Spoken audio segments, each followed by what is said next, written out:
اعتکاف میں ہمیں کیا کرنا چاہیے؟ اعتکاف میں وہ تمام عبادات تو شامل ہی رہتی ہیں جو عام دنوں میں کی جاتی ہیں، جیسے نماز، روزہ، قیام اللیل، تراویح۔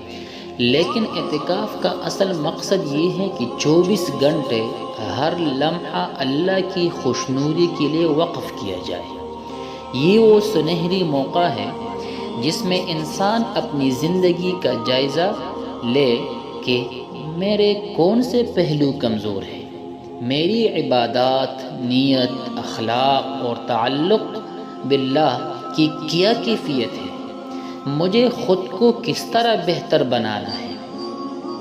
یہ اعتکاف دراصل ایک روحانی مشق ہے جو بندے کو یہ سکھاتی ہے کہ وہ اپنی ساری توجہ اور دل کی تمام تر کیفیت اللہ کے ساتھ جوڑ لے اور یہ تعلق رمضان کے بعد بھی باقی رہے۔ کیا چیزیں اعتکاف کے لیے مقصد کے خلاف ہے؟ غیر ضروری بات چیت، گروپس بنا کر وقت گزارنا، موبائل پر گیمز کھیلنا یا غیر ضروری مصروفیات میں وقت ضائع کرنا۔ یہ وقت اللہ کی قربت پانے اور اس کے در پر جاری کرنے کا ہے، نہ کہ دنیاوی مشاغل میں لگنے کا۔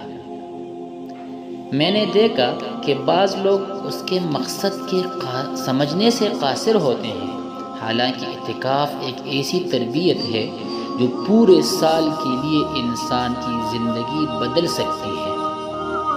مومن کی اصل زندگی کیا ہے؟ یہ کہ اس کا دل ہر وقت اللہ کی یاد میں جڑا رہے۔ اعتکاف اس تعلق کو مضبوط کرنے کی عملی مشق ہے۔ اللہ تعالی ہمیں اس عبادت کی حقیقی روح کو سمجھنے اور اس سے بھرپور استفادہ کرنے کی توفیق عطا فرمائے۔ آمین۔